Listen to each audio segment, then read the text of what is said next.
Salut les filles, aujourd'hui on se retrouve pour une vidéo très spéciale. Ouais non je déconne, on est à Eurosatory.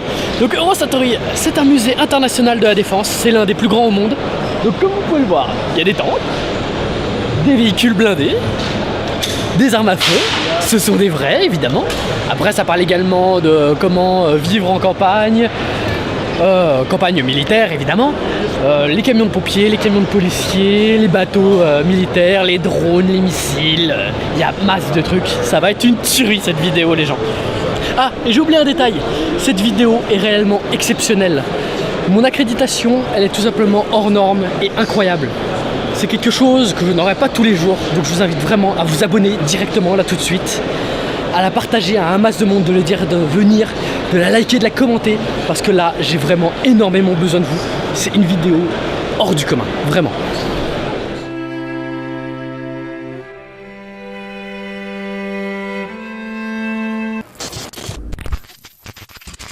Écoute mon vieux, on arrête ces conneries. Baby, can you move around the rhythm so we can get with and jump around and get us a rock and roll round. Down, down, body, body, coming with the super hottie. Let's go, no, so hell no. Baby, can you move around the rhythm 'cause you know we're living in the fast lane. Speed up, it ain't no game. Just turn up all the beams when I come upon the scene. Quand je vois le matos qui est ici, je suis comme un putain de gamin. Matez-moi ces jouets, c'est énorme. C'est mon putain de rêve, alors, un truc comme ça. Matez-moi comme c'est beau, putain. Alerte psychopathe. Regarde maman, un psychopathe. Donc je vais anticiper le commentaire du bobo hippie qui va dire ah, je comprends pas pourquoi t'es heureux de venir dans un salon, ils vendent des objets de mort, des conneries comme ça. Oui, je suis sûr qu'il y aura un abruti dans ce genre qui va débarquer à un moment ou un autre. En fait, je suis refait d'être à ce salon parce que j'adore le matériel militaire. J'ai déjà un camion militaire, le jour où j'ai un terrain, je vous garantis que j'en aurai plein d'autres, y compris des blindés. Oui, parce qu'il est possible de posséder un blindé en France, il suffit de faire quelques démarches administratives. Bref, on s'en bat les couilles. La raison pour laquelle je suis aussi excité d'être là, c'est qu'en fait, absolument partout, il y a du matos de dingue, des innovations techniques incroyables, et également parce que ce salon n'est pas du tout accessible au public. Si vous voulez venir, il faut que vous ayez une justification, que vous travaillez dans le domaine, que vous faites inviter par un ministère, par quelque chose, mais c'est ultra compliqué de venir ici. Moi j'ai dû montrer patte blanche, carte d'identité, photo d'identité, prouver que c'était bien pour un média indépendant. En l'occurrence YouTube c'est considéré comme un média indépendant, donc j'ai réussi à me faire accréditer pour ça, c'est totalement improbable. À ma connaissance, je suis le premier youtubeur à être accrédité presse. Apparemment il y en avait eu un ou deux autres, mais ils ont tous été invités en mode touriste. Donc moi je suis en presse, je suis totalement refait. Et le truc qui est énorme, c'est que du coup, il n'y a que des militaires, des ministres, des hommes politiques. C'est extrêmement bizarre comme ambiance en fait. C'est tellement particulier, c'est génialissime.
Que je trouve excellent, c'est qu'en fait ça parle pas que d'armes, de missiles, de véhicules blindés, tout cela. En fait il y a toute la logistique pour une campagne.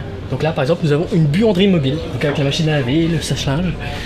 À côté nous avons un module de douche.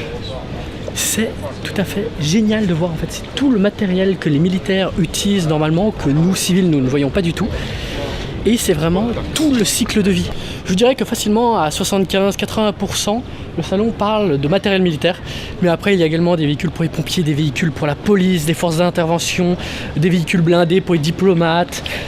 Après, dans le terme défense, qu'ils appellent, ils englobent déjà défendre la population, donc pompiers, tout ça. Mais le terme défense, c'est également j'envahis mon voisin en le bombardant avec une batterie de missiles pour le pacifier, évidemment.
J'ai toujours trouvé les minivans ringards. Mais le jour où j'ai des gamins, je veux celui-là. Il a été blindé au Kevlar, les petites grilles sur les fenêtres, le pare-buff, la galerie. Ça va très bien. So you wanna be a player, but your wheels ain't flying. You gotta hit us up to get a pimped out ride. You've got to pimp my ride.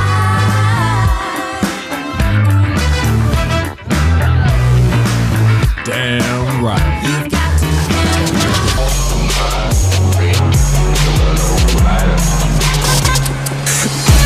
Donc ce véhicule a été préparé par Volkswagen utilitaire. Ça on s'en fout un petit peu entre guillemets. Mais ce véhicule, je l'ai vu l'autre jour sur Facebook. Et il y a un mec qui disait ah oui, nouveau véhicule commandé par l'armée française et tout. Et premier truc que je regarde, je me dis mais c'est ultra bizarre. Et je mets en commentaire ouais non je trouve ça bizarre, ça ressemble pas du tout à un véhicule de l'armée française, il y a plein de trucs qui sont pas concordants et tout. Et en parlant avec les responsables du stand, ils m'ont confirmé qu'en fait c'était juste un prototype destiné à montrer ce qu'ils pouvaient éventuellement faire comme aménagement pour l'armée. Mais ce véhicule n'est pas du tout commercialisé à l'armée en fait. Allez, c'est l'heure de la petite anecdote à la max. Derrière moi nous avons un M1 Abrams, le char lourd de l'armée américaine. Et ce véhicule a une particularité, c'est qu'en fait chaque année il y a une nouvelle version qui sort, mais le nombre de chars ne change pas. Vous dites mais comment il peut y avoir le même nombre de chars alors qu'il y en a des nouveaux? C'est qu'en fait les anciennes générations sont entièrement démontées, grenaillées, refait à 100% et on installe toutes les nouvelles technologies dedans. Du coup un modèle 2018, en fait un châssis qui date des années 80 ou 90. Ça fait depuis plusieurs années qu'il n'y a plus de châssis, je crois qu'il y en a 2500 ou 3000 de châssis, donc de chars qui tournent et qui se font régulièrement upgrader. C'est vraiment le concept inverse de l'obsolescence programmée. Et sur le stand américain, nous avons également un Apache et un petit transport de troupes. D'ailleurs, lui, on va aller le voir. C'est énormissime. Ma grande gueule a encore frappé. Je vois un hélicoptère ouvert sur le stand des Américains. Je me demande, est-ce que je peux monter? Oui, bah allez-y, pas de problème. Comme vous le voyez, je suis actuellement au poste d'artilleur. Donc devant moi, il y a la fenêtre qui s'ouvre, qui se rabat sur le côté, avec les deux affûts. Un pour une 12-7, parce qu'elle est beaucoup moins maniable, beaucoup plus grosse, avec beaucoup plus de recul. Du coup, elle est vraiment installée dans la carlingue. Et il y a celle pour une M249 ou une M60, je pourrais pas dire, je connais pas assez, avec la gueule du support, je peux pas dire, en plus c'est pas écrit dessus. Mais celui-là, il est vraiment réglable à 100%, vous pouvez régler en haut, en bas, à droite, à gauche, partout. C'est génialissime à voir. Il y a une chose qui m'a beaucoup amusé, c'est qu'en fait les deux hélicoptères sont venus ici en volant. Bon, d'un certain côté c'est totalement logique, étant donné que c'est des hélicoptères, ça vole. Mais en fait, les trois véhicules qui sont présentés sur le stand américain sont en fait des véhicules qui sont actuellement en service. Alors que quasiment tous les autres, ce sont des modèles neufs ou alors qui sont des prototypes carrément. Donc ça change vraiment. Je sais pas pourquoi les Américains ont envoyé des véhicules en service, mais je trouve ça fort amusant à savoir.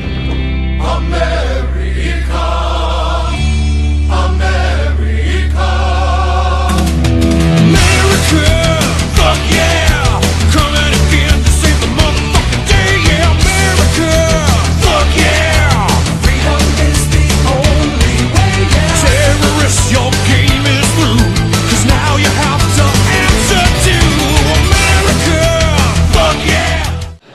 quelques minutes, j'étais sur le stand du RAID CRS pompier français. Donc le stand bien franchouillard, baguette de pain, cuisse de grenouille et compagnie. Et il y avait le nouveau camion des CRS, le modèle Egir. Il y en a 3 actuellement en France. Et je voulais à tout prix monter dedans pour faire une spéciale dédicace aux gars de chez Taranis qui se sont pris plusieurs fois son canon à eau dans la gueule parce que ce sont des vrais reporters de terrain qui vont sur place, qui n'hésitent pas à se mouiller, à se faire défoncer par SRS pour vous ramener des images dans les manifs. Donc moi je vous dis un énorme big up les gars, vous êtes géniaux.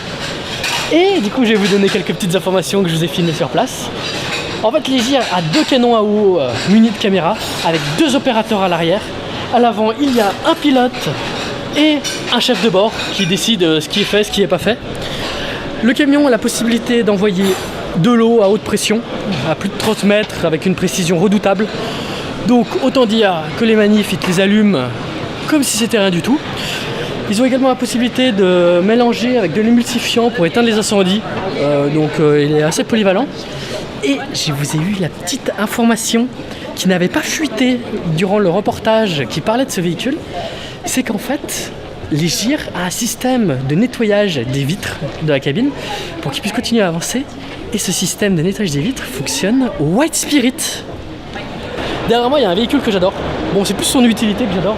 En fait, c'est un véhicule du génie qui est destiné à pouvoir poser des ponts dans des situations un peu critiques, genre pour traverser une rivière, pour remplacer un pont qui était détruit. Mais ce concept, je le trouve totalement génial. En quelques secondes, ça se déplie et ça pose le pont. J'adore, c'est génial. Ce salon a une sécurité complètement folle. De par sa nature, c'est relativement normal, on va dire, et encore heureux. Parce qu'il y a des tanks, il y a des fusils, il y a des masques à gaz, il y a tout ce que tu veux. Et pour vous donner un exemple, quand on arrive sur le parking, ils regardent chaque bagnole. Il y a un chien et tout qui se balade sur le parking. Ils ont contrôlé la navette officielle où j'étais. C'est une sécurité de malade mental. Moi, je me suis fait contrôler 5 fois pour la seule et bonne raison que j'ai une petite barbe et des cheveux longs. Donc ça fait de moi un terroriste. En tout cas, ça fait de moi quelqu'un qui n'est pas dans le profil type des visiteurs d'Eurosatori. Et le fait que je suis un putain de clochard avec 300 abonnés, ça aide pas non plus. Du coup, voilà, j'ai passé ma journée à me faire contrôler. Bon, moi, ça me fait marrer à force. Mais à chaque fois, t'as ce petit stress en mode mais qu'est-ce que vous avez contre moi? Du coup, apparemment, la sécurité est également sur les dents à cause qu'il y a eu une manifestation pro-Palestine qui a dégénéré. On m'a même demandé de boire dans ma gourde pour vérifier que c'était pas de l'acide explosif ou je sais pas trop quoi. Tout ça à cause de 3 pécores qui disent c'est des armes donc c'est un marché sioniste, c'est des Israéliens, machin, truc une bûche. Putain les mecs, trouvez-vous une vie. Surtout vous allez rien changer. Bon, de toute façon, je donne pas mon avis là-dessus, je m'y connais pas assez en géopolitique. Et de toute façon, c'est un sujet très épineux. Pour moi, voilà, il n'y a pas grand-chose à faire à ce sujet. Hein. Un truc qui est ultra impressionnant dans ce genre de salon, c'est qu'en fait, tu te rends compte que la guerre, c'est vraiment un secteur économique. C'est pas en mode on va les pacifier, on va les aider, oui, il y a du pétrole, machin, tout les mouches. Non! La guerre est un secteur économique qui rapporte des milliards et des dizaines de milliards. Pour vous donner une idée de la taille de ce secteur économique qui est totalement colossal, ça se compte en milliards de milliards sur la planète entière.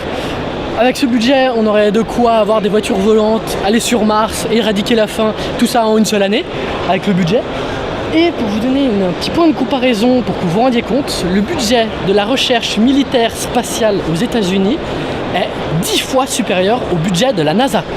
Voilà, c'était le petit laïus chiant pour dire que moi aussi je trouve ça complètement débile d'investir des milliards de milliards pour aller casser la gueule à son voisin. Mais, mine de rien, grâce à l'armée et au développement militaire, il y a plein de technologies qu'on n'aurait pas actuellement sans ça. Et le matériel militaire, je l'adore justement pour ça. C'est toujours la pointe de la technologie. Et c'est ça qui est dramatique en même temps.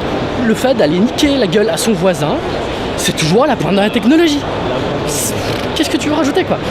Donc derrière moi, ce que vous pouvez voir, c'est un Oxmosh ou un Helmet. J'adore ce camion.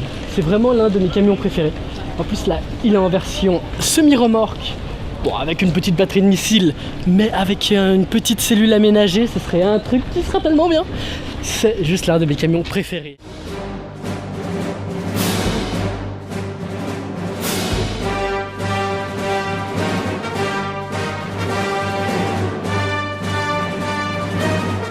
Actuellement, je suis au poste de pilotage d'un petit blindé fort sympathique.